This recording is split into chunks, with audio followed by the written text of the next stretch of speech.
presente yo, sino porque creo que en realidad es algo sobre lo que tendremos que tener más conocimiento, en este caso sobre una figura esencial de nuestra política, no solo el Partido Socialista, sino para entender la historia de España, de lo que ha sido la República, el periodo de guerras y nuestra posguerra. En el fondo, al final de esos barros vienen los lodos de los que somos hoy parte y sociedad. Una sociedad en la que en realidad tenemos que estar hablando de Largo Caballero como una figura histórica, como algo que pertenece a un pasado determinado, pero en el que, como podemos comprobar a día de hoy, el ambiente guerra civilista que tenemos en cuanto a las manifestaciones y los comportamientos que se ven ya no en un congreso, sino a nivel de las calles, pues nos lleva a que un personaje como Largo sea importante no solo en aquella época, sino en lo que está siendo nuestra sociedad actual. Os voy a contar una anécdota que me ha ocurrido esta tarde, ha sido justo en el metro, de cómo es ese ambiente del que os relato. Andaba tomando las notas, precisamente, algunas ideas para la presentación, y tenía un señor al lado que andaba viendo el móvil y iba viendo las noticias de Vicente Valles. Lo cual ya, a mí me daba Vicente Valles. A mí me daba ya un poco eso que llaman los modelos Bad Bites de que van a complicar. Y el señor no paraba de mirar mis notas. Y hubo un momento en el que masculló directamente la palabra rojos. Y entonces cuando veo el Largo Caballero me dice, ¿qué podemos esperar de Lenin español? Entonces llegó un momento que yo me iba a dejar callado todo. Ya me tocó la moral por no decir otra cosa y le dije, mire usted, si el conocimiento que tiene es una frase que encima además es incorrecta, no tiene ni idea de ello, es malvado. Digo, pero como siempre el comportamiento de la derecha es la falta de ética, la poca educación y el peor conocimiento. Digo, si es tan amable, déjenme seguir tomando notas que esto no es un estado. Claro, creo que vemos, cada 2 por 3, de que si nos metemos en Google buscando a Largo Caballero, sea más fácil que en lugar de encontrar cuestiones sobre su vida o sobre su propia historia, son noticias sobre la razón, me parece, hablando en 2024 de situaciones de los años 30, retrotrayéndolas a la actualidad.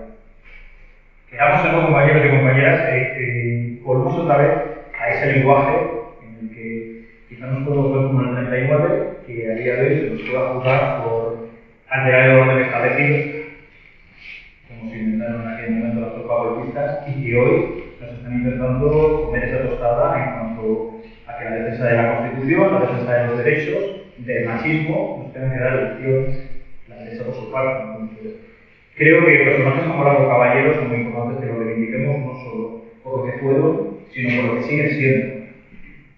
Una persona, como nos va a explicar César, que al final, cuando hablamos de que la política se está profesionalizando, es un señor que lo dio todo por la política, exactamente hasta la vida, pero que estuvo más años trabajando que con su profesión que la política remunerada, en defensa de las ideas, y al final una persona con la que la defensa en sí ha llegado hasta las últimas consecuencias. Entonces creo que es importante que reivindiquemos la figura, en este caso, de Francisco Largo Caballero, y aunque el acto de hoy va a derivar más por su parte profesional, pero nunca está de más porque detrás de una gran figura siempre hay una vivencia, hay una historia, y en este caso una profesión. Recordar solo un dato muy importante que para mí siempre es esencial, y es que Largo Caballero ha sido el único presidente de la historia de Europa, exceptuando a Leon Blum, creo que se puede decir que más bien una residencia dentro de lo que fue su redención, que sufrió el horror de los campos de concentración. Y pensar que una persona con 74 años sobrevivió a las marchas de la muerte nazis y tuvo el valor todavía para sobrevivir y para seguir luchando hasta el último hálito de vida. Entonces creo que es importante que figuras como Largo Caballero no solo no queden en el olvido, sino que además las reivindiquemos ahora que la derecha lo utiliza como un azote en un sentido negativo de lo que tiene que ser la defensa de los valores socialistas y de la democracia. Dicho esto, tampoco me quiero meter mucho, que al final me emociono, y vamos a pasar, pues en este caso, con César. Que decir, ya lo ha dicho Carlos, pues estamos ante un hombre renacentista, creador del periodismo, matemáticas, informática, máster en tecnología, historia de la ciencia, y en este caso, ¿qué menos? Ser hijo y también reivindicar la figura de Luis, de su padre, que todavía a día de hoy estamos hablando del mejor maestro estupista que hay, no solo en España, sino podemos decir a nivel mundial.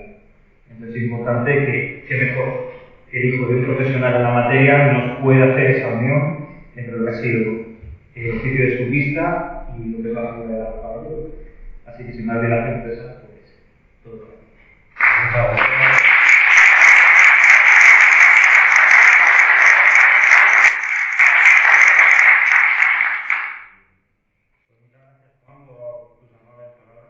Muchas gracias por organizar el acto, muchas gracias a todos por venir.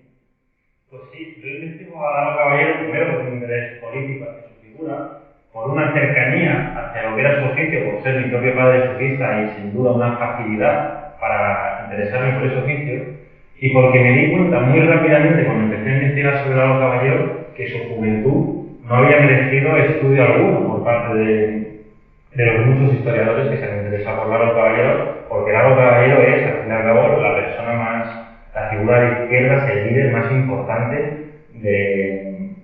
prácticamente del siglo XX, pero sobre todo en el periodo antes de la Guerra Civil. Hoy en día la mitología que se creó en torno a Álvaro Caballero está un poco olvidada, pero igual que se creó la mitología comunista de la Pasionaria o anarquista de Urruti, el Álvaro Caballero fue casi un dios hecho hombre y quiero decir, fue una persona capaz de encarnar como nadie las aspiraciones de la clase trabajadora española. ¿Y por qué encarnó las aspiraciones de la clase trabajadora española? Porque era uno de ellos, porque era estetista. Ese oficio, en su caso, era importantísimo y su figura se construye sobre eso, pero es que en su caso, Álvaro Caballero fue más tiempo estudista profesional que político profesional. Álvaro Caballero fue 32 años estudista. Empezó a los 9 años y acabó en torno a los 42 años, sin que se sepa exactamente cuándo acabó, porque él dice que dejó el estudio en 1905, cuando ya era maestro, es decir, lo que hoy llamaríamos patrón o pequeño empresario, para dedicarse a su primer cargo político electo, que fue concejal del Ayuntamiento de Madrid. Pero sigue apareciendo, por ejemplo, en los anuarios de España como estudista hasta 1912. Y probablemente en los años 30, cuando se trataba de identificar su figura con un proletariado que tenía muy poco que ver con lo que él era, porque él es un hombre del siglo XIX, él es un hombre que llega a la Guerra Civil y a la República ya mayor. Entonces, ese proletariado es un proletariado más de fábricas y sobre todo de jornaleros campesinos. Entonces, probablemente uno de los motivos por los que Álvaro Caballero nunca habló demasiado de profesiones, porque en los últimos años fue maestro.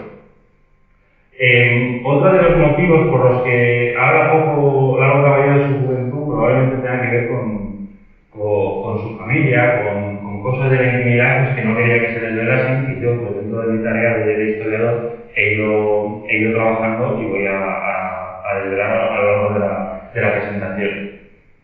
Entonces, lo que yo he buscado en mi investigación es hacer una macrohistoria de un personaje de la macrohistoria, ¿no? Es decir, de buscar en su juventud, es una juventud, hablo de su juventud retomando hasta los 42 años, es un espacio de tiempo dilatado.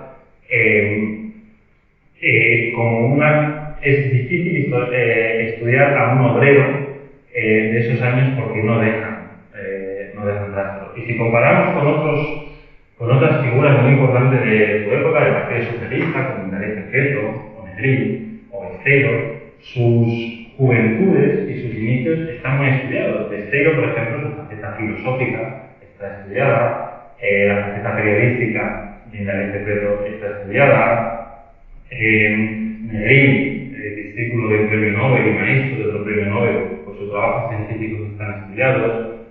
Fuera del Partido Socialista, personas como Azaña, sus trabajos literarios están estudiados en general, que precedió a Álvaro Caballero en la presidencia del gobierno, que era un destacado farmacéutico, también ha merecido largos estudios científicos. Pero Álvaro Caballero, que es el único que tiene un oficio ligado a su carácter de líder obrero, es el que menos estudio ha tenido y por eso me he dedicado a eso. Decía de él Rodolfo Llopis, su discípulo, dirigente de la UGT y el Cristo del Exilio, que Álvaro Caballero era el hombre más representativo de su clase. Y esta frase, según Arlosteri, era la que mejor expresaba el legado histórico tan complejo como el de Largo Caballero. Paul Preston habla de un hombre profundamente marcado por su juventud, una juventud realmente atroz. Salvador de Madariaga estimaba que debería de ser de obligada lectura en los estudios secundarios su juventud, para que el hijo del pudiente viera lo que es subir la cuesta de la niñez para muchos, casi todos los hijos del obrero español. Hay una cierta visión dickensiana también en el estudio del Largo Caballero, dickensiana en el sentido de situarse pues, en lo que era Dickens, por ejemplo, la clase media británica, cuando la juventud de Largo es una juventud que la única especificidad que tiene respecto a nuestros propios ancestros o respecto a cualquier otro obrero de esos años es que era urbana, cuando la mayor parte de la población era rural. Pero es una juventud bastante normal. Y eso refuerza una visión simplista, miserabilista, que a veces tiene el mundo académico con el mundo obrero, que el propio Largo, en su autobiografía y en la biografía inédita de Rodolfo Llopis, contribuye, pues probablemente pues porque no quiere que también probablemente por un cierto pudor, no quiere hablar de esa época de su vida, también porque creo que Largo Caballero quería escribir sus memorias, tenía mucho empeño en escribir unas memorias dignas de su figura, digamos, y no pudo hacerlo. No pudo hacerlo porque el proyecto de memorias que hizo con Rodolfo Llopis nunca, pues hoy es una biografía inédita de la que se publicaron los 3 primeros capítulos en El Socialista en los años 40, pero que nunca se ha publicado como texto entero, y porque él lo escribió cuando recién liberado de los campos de concentración nazis, sin ningún tipo de apunte. Todas sus cosas quedaron en España a lo largo de la Guerra Civil, y los documentos que había podido acumular en Francia también quedaron cuando fue detenido por la Gestapo. Entonces fue un texto que escribió muy de memoria, y un texto, bueno, pues como se subtitula en el libro, ¿no? Cartas a un amigo, con un tono muy coloquial, y probablemente un texto que él no habría querido que se publicase así. Un texto del que el mayor historiador de Largo, que es Arostegui, dice que puede ser parcialmente o totalmente manipulado. No lo creo, pero sí que está claro que no era un texto que por lo menos como tal estuviese destinado a ser publicado. Pero el caso es que la vida de Largo Caballero, de aquel hombre que edificó con sus propias manos, porque luego fue el palacio presidencial que él ocupó como presidente del gobierno, algo que es absolutamente inédito en la historia de la humanidad, habría merecido unas memorias que él probablemente creyó que se iban a hacer, y por eso muchos datos de su juventud del oficio, pues pensaba que en algún momento algún amigo suyo los iba a escribir, y al final se perdieron. Largo Caballero decía Arostegui de él que es un hombre difícil de historiar, y escribía: por desgracia, Francisco Largo Caballero, que acabaría siendo escritor prolífico, fue tercamente parco, la terquedad fue siempre característica de su personalidad, y paradójicamente muy reiterativo en noticias autobiográficas si descontamos las políticas, pues rara vez hablaría y escribiría sobre los entresijos de su vida personal y familiar. Solo se extendería algo más en ello, a veces de forma obligada, en los terribles tiempos del exilio en que acabaría su vida. Entonces, bueno, sí, como he dicho, las principales fuentes para el estudio de Largo Caballero pues es la monumental obra de Julio Arostegui, catedrático de Historia Contemporánea, que acabó de escribir el libro sobre Largo Caballero, que es una figura con la que trabajó toda su vida, semanas antes de fallecer en 2013, la autobiografía de Largo Caballero, Mis recuerdos, y a la derecha está la biografía inédita de Rodolfo Llopis, que es un texto que nunca se ha publicado, y un texto prácticamente dictado por Largo Caballero a Llopis, probablemente en los tiempos del exilio. Más recientemente, trabajos como el de Juan Moreno, por ejemplo, pues desmontan muy bien lo que es la leyenda negra sobre Largo Caballero, que es, pues, cuando Arostegui dice que es un hombre difícil de historiar, Largo Caballero, pues es porque por un lado tenemos sobre todo una enorme cantidad de vertida sobre su figura que hace que prácticamente todas las semanas sale algún artículo sobre Largo Caballero, que en general suelen basarse en citas falsas o, bueno, que se usan en el contexto político actual, ¿no?, para atacar a la dirección socialista. Pero también, en menor medida, hay toda una mitología sobre el Largo Caballero de los años 40 y 50, que también para el historiador pues, se tiene que tener mucho cuidado. Respecto a la vida familiar de Largo Caballero, muy desconocida, aquí tenemos un documento que el Largo Caballero o alguno de sus familiares rellenó en el exilio cuando intentaban conseguir un visado para los Estados Unidos. Porque ya intuía Largo Caballero lo que iba a pasar. Y ese visado les fue denegado. Pero en los papeles que se conservaron en la Fundación Pablo Iglesias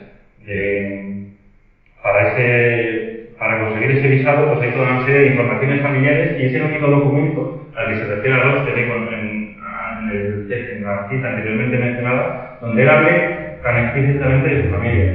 Y entonces dice, está en francés del documento, que su padre, Ciriaco Largo Vargas, murió en Madrid en 1885, cuando su padre, de lo que he encontrado, vivía todavía en 1900, trabajaba aún de carpintero a sus 70 años de edad, y su madre, pone que murió en 1896, su madre murió en 1909, según el registro de su fallecimiento, de tifus.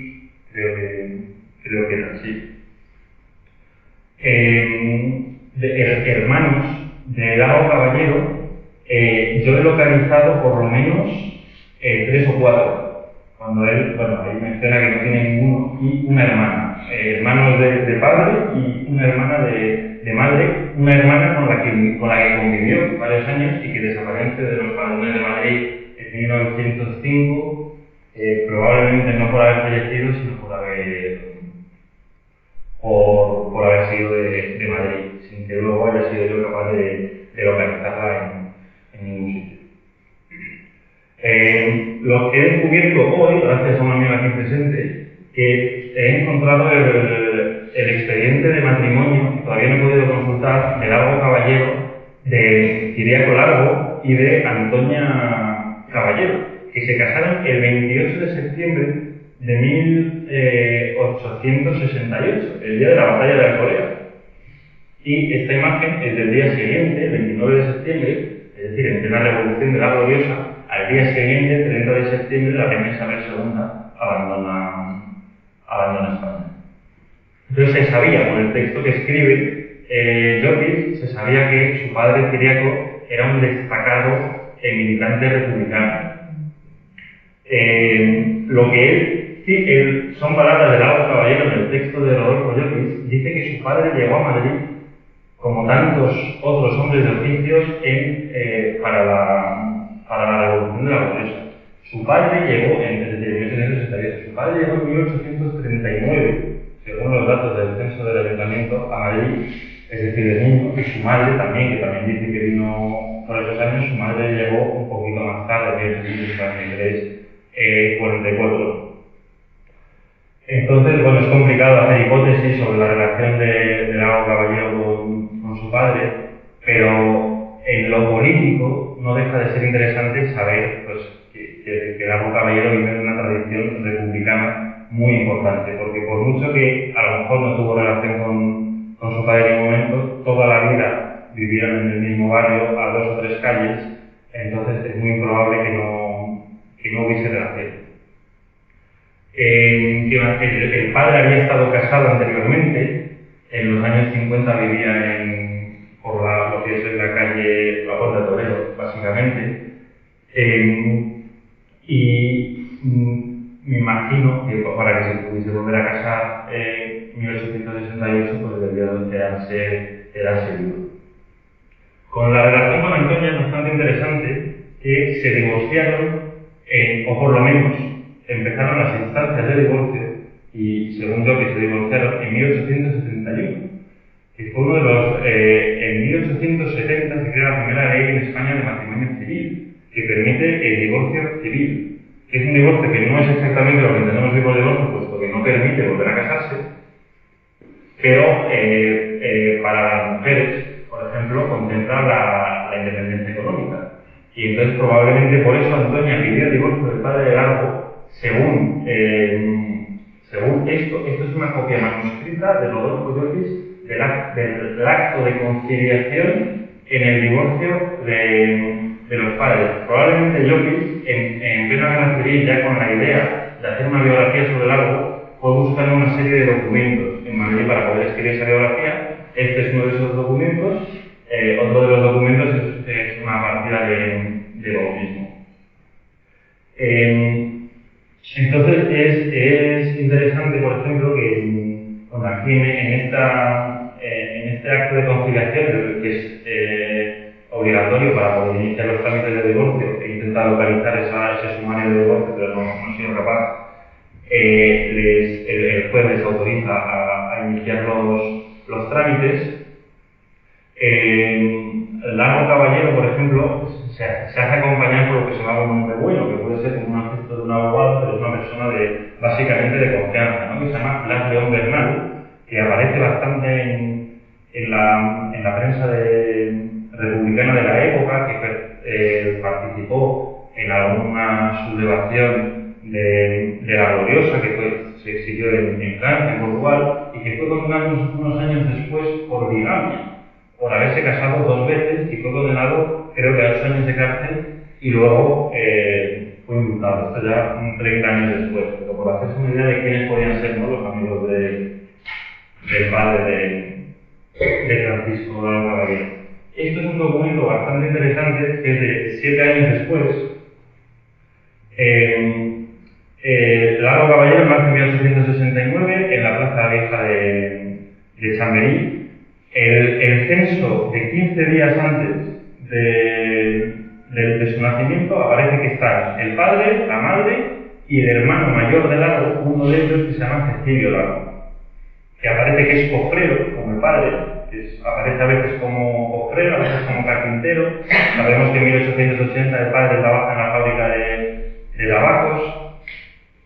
Y lo que es muy interesante de este documento, a partir de 1871, no he sido capaz de localizar a Francisco Largo Caballero hasta 1890, es decir, durante sus primeros 21 años de vida.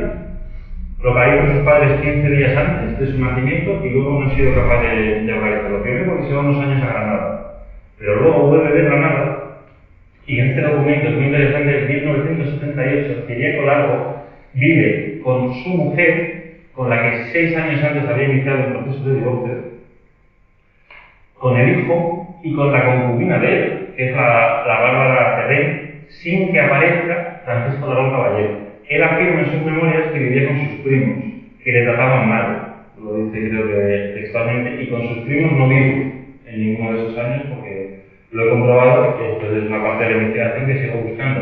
Es probable que estuviese de trabajo en casa de algún maestro o porque en 1878 es justamente cuando empieza en el oficio. Esto es el primer padrón que he encontrado de Largo Caballero, calle de los Artistas, que sigue existiendo en Cuatro Caminos, y vive con su madre, Antonia, con su mujer, Amparo, y pocos meses después de esto irá a vivir con su mujer, con su primera compañera, que nunca se casarán, con la que vivirá 20 años hasta que ella morirá de tuberculosis, en 1910, y con la que tendrá 10 hijos, de los que solo sobrevivirá uno. Y de esos 10 hijos, yo he localizado creo que a 8. Me parece efectivamente que muere a los pocos días de nacer, a los pocos meses, o creo que el que más vive un año y pico. Y luego Largo Caballero, después de la muerte de su mujer, se volverá a casar. Esta vez ya sé que se casará de verdad con Concepción Calvo, que tendrá otros 4 hijos. Este es otro documento que lo pongo. Esto es un padrón de la madre de Largo Caballero y la hermana Amparo Caballero. Ella no vive con ellos, vive en calle Eloy Gonzalo, donde vivirá muchos años. Y lo pongo porque pone a ruego de Antonia Caballero y tu hija, su madre, por no saber escribir Francisco Lago Caballero. Bueno, estos son bastantes detalles, ¿no?, de su vida familiar, que es bastante difícil de historiar. Pero bueno, a la que le he dedicado bastante tiempo. Otro aspecto muy importante de mi investigación ha sido intentar localizar un estuco de la mano de Largo Caballero en Madrid.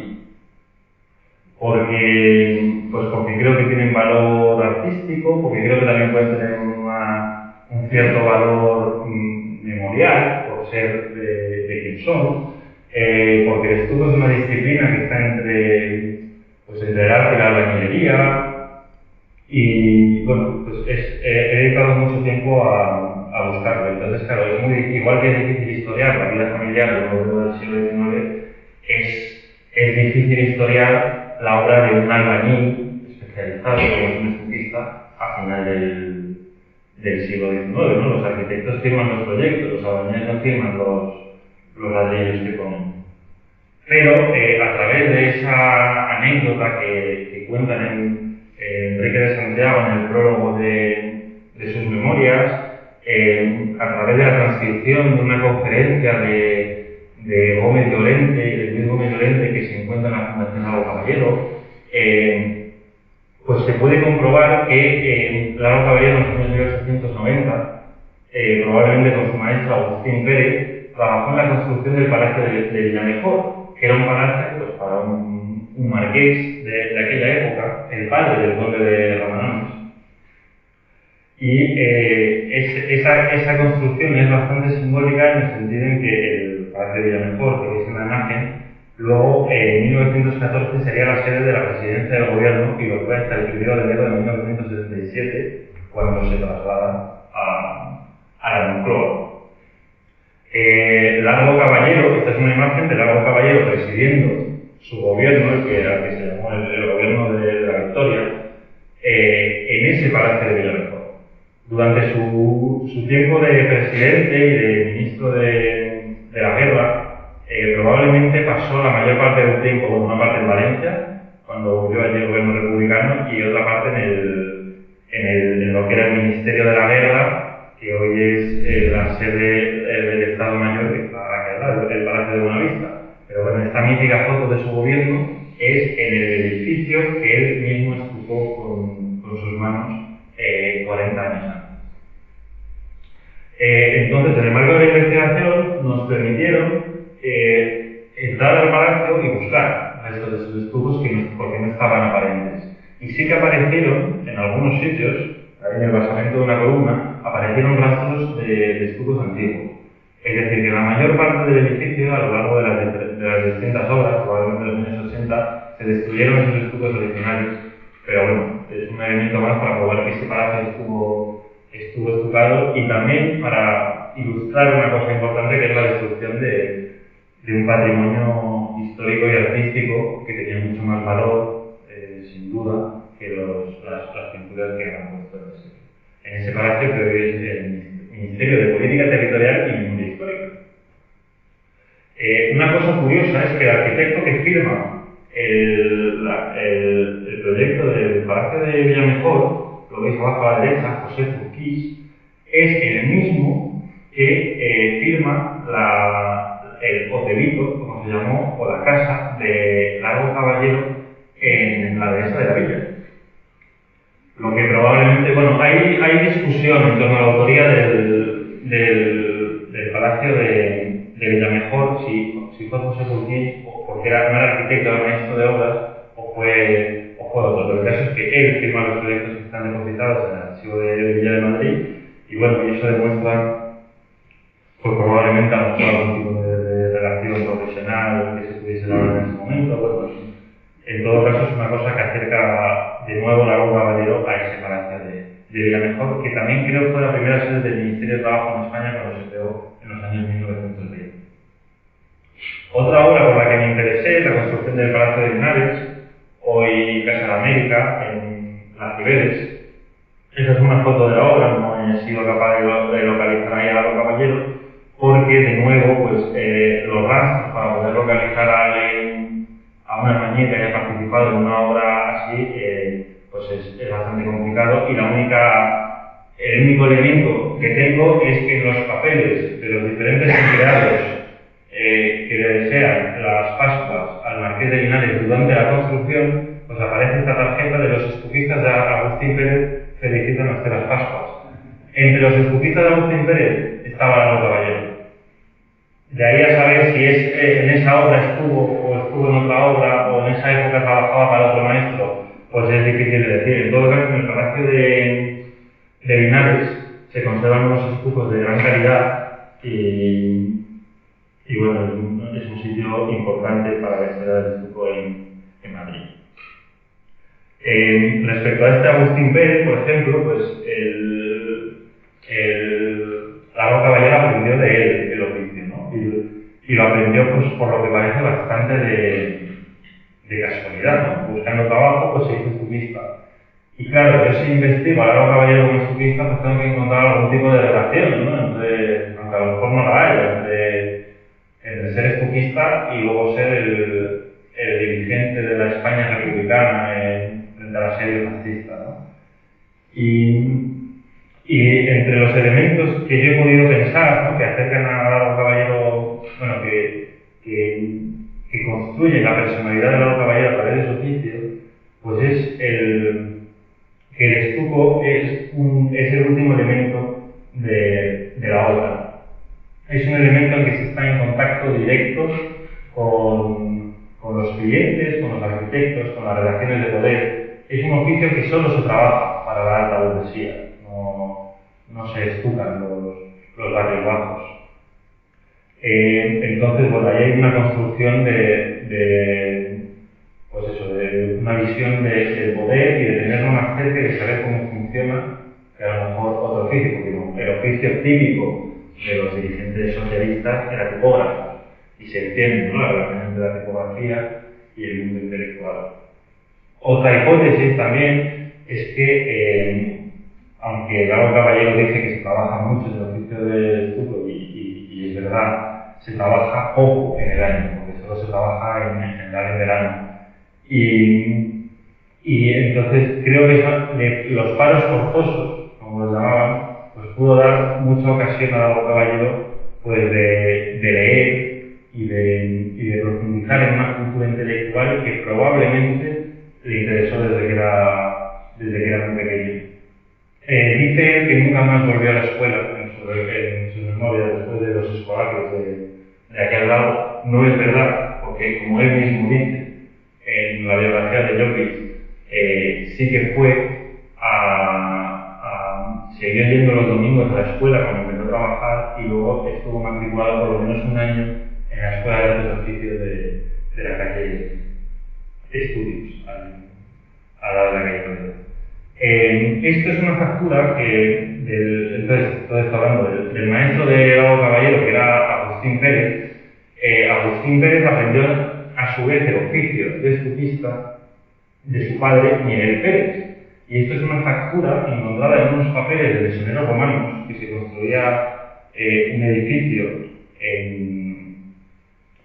aquí cerca de la Gran Vía, y pues es una factura de estucados de Miguel Pérez. Entonces es interesante ver la transmisión sobre 4 generaciones del oficio, de Miguel Pérez a Agustín Pérez a Lalo Caballero, y de Lalo Caballero a su hijo primogénito, que trabajó con él de estufista, Francisco Largo Álvarez, durante unos años, y luego se hizo ferroviario, al igual que el hijo de Agustín Pérez, que también se hizo ferroviario, ¿no? Lo que busca también un cambio de época, una desaparición de oficios y la aparición cada vez más de un mercado de trabajo industrial que pagaba mejor, probablemente. El último edificio que he estudiado para encontrar estucos, y donde hay estucos de la mano de Lalo Caballero, es el Banco de España. Lalo Caballero cuenta que fue en ese edificio donde trabajó de primera vez como oficial, en torno a los años 1800-1891. Entonces, en el edificio se conservan ahora mismo en la planta una serie de estucos que ves en la imagen, pero que los que hay en la imagen deben ser en torno a los 1000 metros cuadrados de estuco de los 40.000 que se realizaron en esa obra. Y en ese caso, a través de los archivos, pude reconstruir los estucos originales del banco, que son todos los estucos, todas esas salas del Banco de España original, porque ahora el banco es muchísimo más grande, estaban estucadas y ya no lo están. De nuevo, muestra una destrucción patrimonial importante. La segunda planta, esta es el entresuelo, en fin, todos estos son los estucos que ya no existen. Y también en el Banco de España nos autorizaron a realizar caras estas cerámicas, a hacer agujeros por todo el Banco de España en busca de los estucos del Álvaro Caballero, y los encontramos en algunos sitios, como se ve en la imagen, pues debajo de las pinturas recientes, que eran estucos, y uno de los oficiales que lo dijo, pues el Álvaro Caballero debían de ser unos cuantos, tampoco decenas. Y es más, en una exposición reciente que acaba de cerrarse en el Banco de España, que era sobre el arquitecto del Banco de España, en el 140 aniversario de su muerte, creo, de la construcción del banco, se realizó mi padre una imitación de los estucos de Álvaro Caballero que estuvieron ahí expuestos durante 2 meses. Sin mencionar que era Álvaro Caballero, eso sí. Y hay una cosa curiosa en el Banco de España, que el último cargo político que ocupa Álvaro Caballero, cargo institucional, el último cargo político que ocupa Álvaro Caballero es presidente de la Agrupación Socialista Madrileña, que fue muchísimos años. El último cargo institucional que ocupa es consejero del Banco de España. Cuando se va de la presidencia del gobierno y hasta el final de la guerra. Pues en el listado oficial de consejeros del Banco de España no aparece Álvaro Caballero. Sí que aparecen los consejeros nombrados por Franco desde Burgos. Y es bastante curioso porque por su categoría de exministro y expresidente del gobierno pues pasaría a ser uno o el exconsejero de mayor prestigio político. Pero bueno, la parte de los estudios sí que les interesamos al Banco de España. Y entonces, y luego otra parte de la investigación del árbol a la que le dedica mucho tiempo es a cómo el estudio sobre el árbol pues, me puede ayudar a estudiar lo que era el estuco en esos años, lo que era el oficio, ¿no? Porque yo pues parto de la hipótesis de que la cosmovisión del Álvaro Caballero, su forma de entender el mundo, su forma de entender la política, su forma de entender el marxismo, su forma de entender la lucha de clases, pues lo aprendió en la obra, porque entró en la obra con 9 años, empezó a trabajar a los 7 años, durante 2 años fue cajista, y a cajas de cartón, tuvo varios pequeños trabajos y a los 9 años empezó de cajista hasta sus 42 años, pasando por todas las fases de oficio, como dijo él. Y entonces, él pasa para estudiar a un obrero del siglo XIX como les ocurría a los historiadores coloniales cuando viajaban a África o a América y que tenían que estudiar a sus pueblos sin historia porque no tenían la historia escrita, que es lo que nosotros consideramos historia, ¿no? Antes de eso es prehistoria. Y entonces inventaron la antropología, la etnografía, para estudiar a esas personas. Pues con los obreros del siglo XIX, que muchos de ellos pues, eran nuestros tatarabuelos o gente más cercana a nosotros, pasa exactamente lo mismo, que no habiendo datos, de las mejores formas de estudiarlo es mediante la antropología. Es decir, probablemente para estudiar al padre del Álvaro Caballero, a Giner Colado, pues el estudio de un carpintero tradicional de hoy, obrero como era él, pues será una mejor forma de acercarse a él que cualquier tipo de libro o manual técnico. Respecto al estuco, hay un capítulo de esa biografía de Rodolfo Llopis que se llama Paco el Estutista, Estutistas secas, que tiene un gran valor etnográfico, porque el Álvaro Caballero es el único momento donde describe la vida en la obra, y me gustaría leeros unas partes para que él mismo explique lo que es el estuco, que también es verdad que no lo he dicho.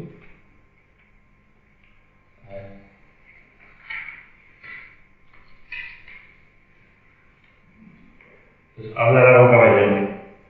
Cuando llegábamos a una obra, continúa, animándose gradualmente con el relato, los albañiles, por lo regular, se habían marchado ya.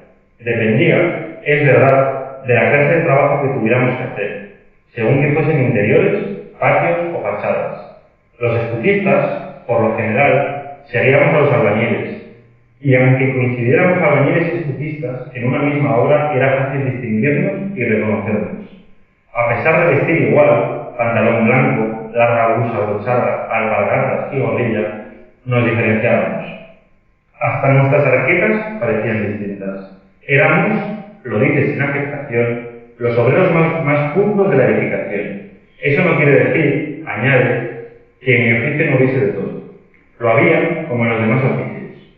Los había formales y los había borrachines. Los había divertidos y los había pendencieros. He conocido a tantos, he trabajado en tantas cuadrillas.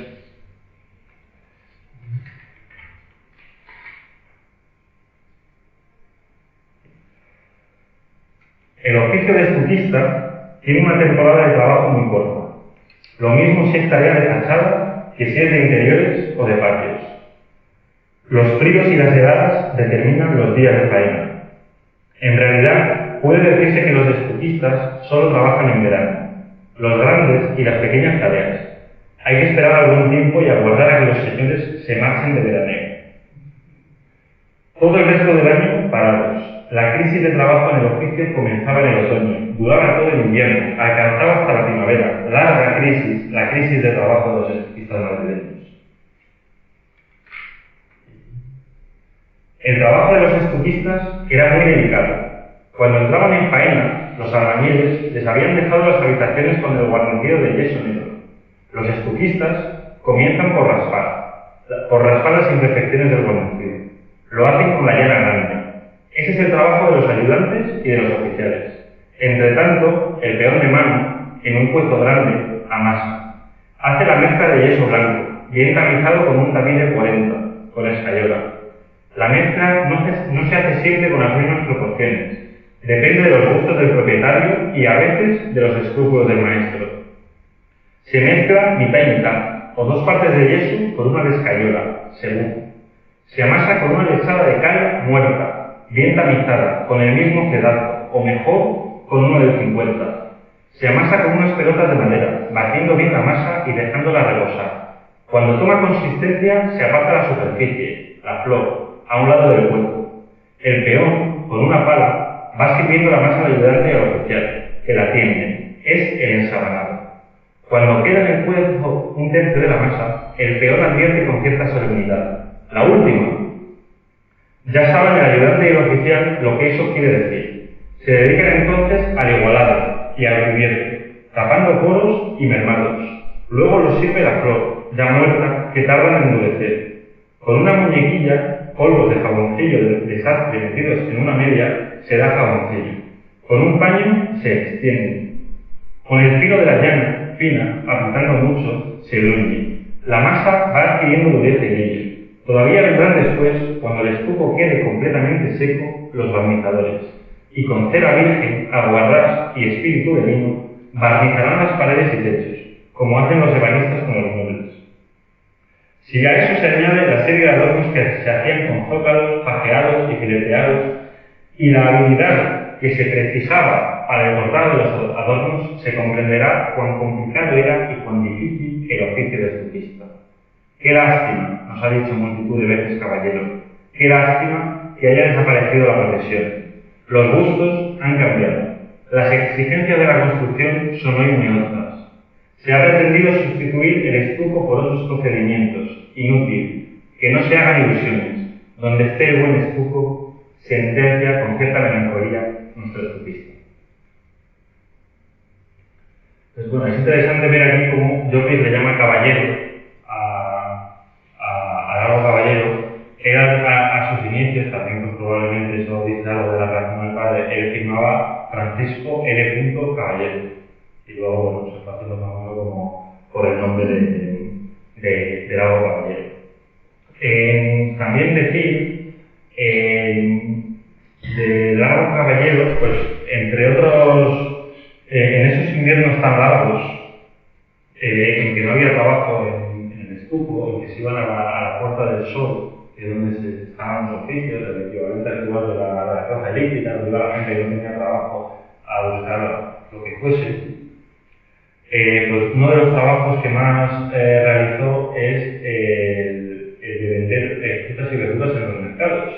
Lo realizaba con su madre, y también es curioso ahí la transmisión de generación en generación, porque los hijos de Lago Caballero, que luego pues, se encuentran el hijo mayor con el hijo pequeño, que tendrán más de 25 años de diferencia, los dos son presos en España, las tres hijas se van con él y los dos hijos son presos durante la guerra. Uno durante la guerra, nada más comenzar el golpe, porque estaba en un regimiento que se alzó, y el otro después de la guerra, después de haber servido en el ejército republicano, teniendo más de 45 años, o era bastante raro, pues básicamente los dos están presos por ser hijos de Lago Caballero, porque no se les acusaba de nada más. Y los dos son enviados donde deberían de tener algún tipo de raíces, porque se puede vivir allí, a Monforte de Lemos. Y en Monforte de Lemos, en la posguerra, en los años 40, se dedican ambos a vender frutas y verduras en los mercados, porque era el trabajo de su padre y de su madre, en el caso de Ricardo Largo, y de su abuela Antonia. Y entonces, bueno, por ir concluyendo, digamos, la tesis del trabajo es que la cosmovisión del Largo, su forma de entender el mundo, que le acompañará cuando será ministro de Trabajo, cuando fue presidente del gobierno en sus últimos días del país, se construyó en el madrugar a ver a la hora, en las charlas burlas y arengas con los compañeros, en el universo social específico a cada nueva obra, en la formulación de la masa y su mezcla, en el fraguar del yeso, la aplicación de la masa, las interminables horas de pulimiento, el encerado, el subir y bajar andamios, las siestas y descansos, las visitas de obra por maestros, arquitectos y propietarios, las comidas y correrías del oficio, el uniforme de trabajo, los accidentes, el cansancio, el agotamiento físico, las heridas y lesiones, las inhalaciones tóxicas, las órdenes, las canciones y un muy largo etcétera. La conexión de Lago Caballero con las masas trabajadoras que lo ocuparon al poder, no hay que buscarla en una interpretación de Marx o de Pablo Iglesias, sino que hay que buscarla pues eso, en su propio equipo. Y ya a modo de conclusión, pues esta es una placa que ha realizado mi padre, y que me gustaría poder colocar, esta placa de estuco, que me gustaría poder colocar algún día en el Palacio de Villancor. En memoria de los albañiles que construyeron este palacio, que entre ellos el estufista Francisco Lago Caballero, que regresó aquí años más tarde como ministro de Trabajo y presidente del Consejo de Ministros, lo cual es, bueno, me imagino que es inédito en la historia, porque es muy difícil que algo así suceda. En la legislatura anterior, la ministra de Política Territorial dio su visto bueno para la iniciativa, pero luego se hicieron unas obras en el palacio y la cosa se ha quedado estancada, pero bueno, me parecería que es una bonita iniciativa para honrar a esta figura importante de la historia de España. Muchas gracias.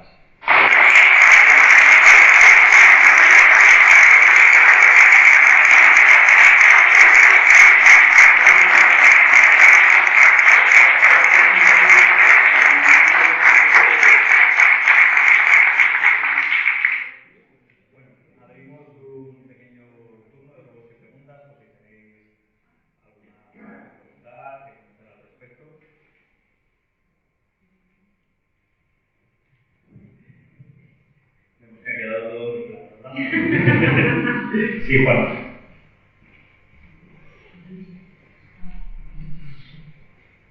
Sí, bueno, a mí me parece que el trabajo, fundamentalmente la memoria de investigación que ha presentado la Universidad de Burdeos, es un trabajo que sinceramente me ha preocupa muchísimo porque es un trabajo pues, muy serio de investigación, con muchos datos, con muchos documentos, con muchas cosas que son, digamos, irrefutables, ¿no? Incluso, como tú has dicho, en muchas de las biografías que se han hecho sobre Largo Caballero, pues no aparecen, y no aparecen porque realmente, aparte de que ese carácter, digamos, intimista o opaco, una cosa y después de la otra, pero en definitiva no permitía ni siquiera a sus más allegados el poderse identificar muchas cosas del pasado más elemental de Largo Caballero, porque esos hijos, que lo dije así de pasada en mi recuerdo, yo también tuve lo de hijos, si en todos los libros ponemos que tú tuviste escrito, ¿no? Entonces, ¿dónde están? Y bueno, ahí en tu trabajo aparecen los nombres de algunos, etc. Yo creo que es muy interesante. Yo no me quería extender, quería decir que coincido plenamente, y yo por mi cuenta ya lo he hecho circular, pero a mí me parece que sería una idea muy buena que decir el Partido Socialista, o sea que a qué nivel tomará formalmente la propuesta de poner esa placa en el Ministerio de Política Territorial. ¿Por qué? Porque entre otras cosas no olvidemos que se arrancó la placa del lugar de nacimiento de Largo Caballero, aprovechando que es un edificio municipal donde antes estuvo la casa de Largo Caballero y la arrancaron, y pese a que todos los tribunales han desautorizado aquella cacicada, pues recursos tras recursos, pues estaría bien que, ya que todavía no llega la decisión final judicial que va a llegar, obligar a reponer aquella placa, apareciera antes esto para de alguna manera hacer justicia.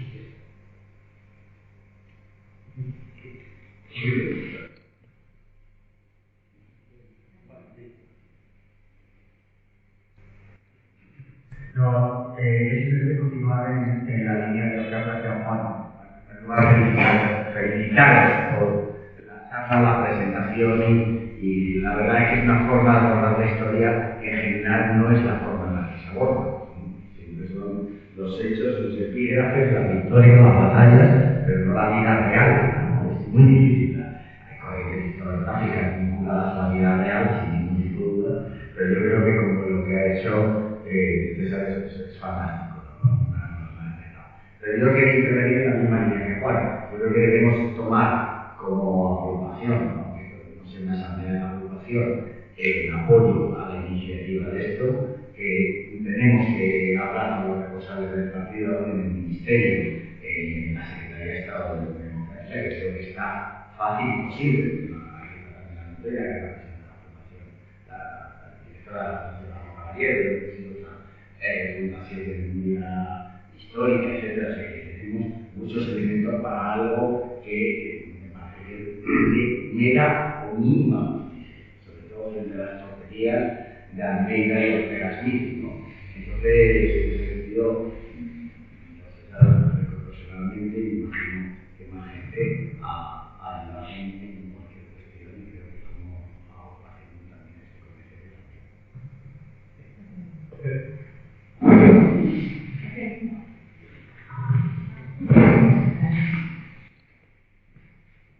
Igualmente es una cosa de civil, y a ver, por lo de la placa, hombre, pues aquí nos ponemos, que cambiamos el nombre a cada vez para hacer una justicia, no lo digo en broma. Y a ver, Enrique, aquí, ¿cuántos sindicalistas? ¿Unos cuantos? Los sindicalistas tenemos que una ninguna. O sea, que no muchas gracias por todo este trabajo, que no dudo que habrá sido difícil, y una, como joven, pues la verdad es que me llama la atención desde la obra de la Caballero. Me acuerdo cuando me hacía juventud hace 4 años, que empecé a investigar sobre la juventud de Pablo Iglesias en la Caballero, y bueno, descubrí cosas de la vida que Pablo Iglesias estrategias cuando el PSOE a día de hoy se hubiese tenido que hacer juventudes porque no llegaba a los 30. Y no sé, por eso que me ha gustado mucho eso. Gracias. Una persona más. Y nada, felicitarte y cogemos un poco el guante, porque es que yo pensé cuando me lo dijo Juan, cuando me mandó Juan tu trabajo y la placa, pensé que es que la placa ya estaba puesta. No, Entonces, no, si hicieron las gestiones en su momento, pero como empezó la obra, pues no. ya. Se diluyó. Había entendido que la placa ya estaba puesta. Entonces, sí, ¿qué pasa? Información al respecto. También es como el centro de trabajo es una maravilla y además agradece que se hagan este tipo de iniciativas culturales para difundir la memoria de aquellas personas que hicieron la historia de nuestro país. Así que muchas gracias a la vocación por esta charla. Y a César le quería plantear una pregunta sobre la cocina de la investigación, porque el mundo de los archivos es un mundo complejo en este país. Como hispano y francés, eres consciente de las diferencias que hay entre un país y otro, y me gustaría que hablases un poco, una vez mencionado los archivos, porque creo que es algo que también puedes defender como el sustrato de todo esto, ¿no? La memoria está ahí. Sí. Pues no me sé, pues podría estar horas hablando y tú lo sabes bien, de lo que son la dificultad de acceso a muchos archivos en España, empezando porque, por ejemplo, los archivos naturales para estudiar los sitios serían los archivos de la Sociedad de Ciclistas madrileña que fundó Lago Caballero y de la que fue presidente, ¿no? Y pero claro, esos archivos no existen porque todos los archivos sindicales, que muchos de ellos se encontraban aquí adelante, en la calle Piamonte, en antiguos de la OCT, y en muchos de los sindicatos pues se destruyeron por los propios sindicalistas antes de la entrada de las tropas franquistas, o se destruyeron por los franquistas y se quedaron solo como que más les interesaron, nominativos y cosas con las que poder localizar a gente. Luego la mayoría de documentos que hay aquí, digamos toda la parte lo más inédito de la vida familiar de Lago Caballero, pues viene del archivo de Villa de Madrid, que es un archivo que la forma de investigar ahí es casi medieval, ¿no? Con microfilms y con documentos ilegibles constantemente, y que está claro que pues en París no es así, por ejemplo. Eso está claro. Y bueno, sí, está claro que en España hay una dificultad añadida por la guerra civil y la destrucción de archivos, pero está claro que también desde las instituciones no se hace todo lo posible para facilitar el acceso a los archivos. Muy bien, pues si no hay ninguna pregunta más, agradecer de nuevo a César por esta magnífica exposición. Y espero, compañeros y compañeras, que cuando salgamos de aquí no solo sepamos reivindicar la figura de Lago Caballero, sino saber cómo se hace esto. Es importante y hay que darle valor. Muchas gracias.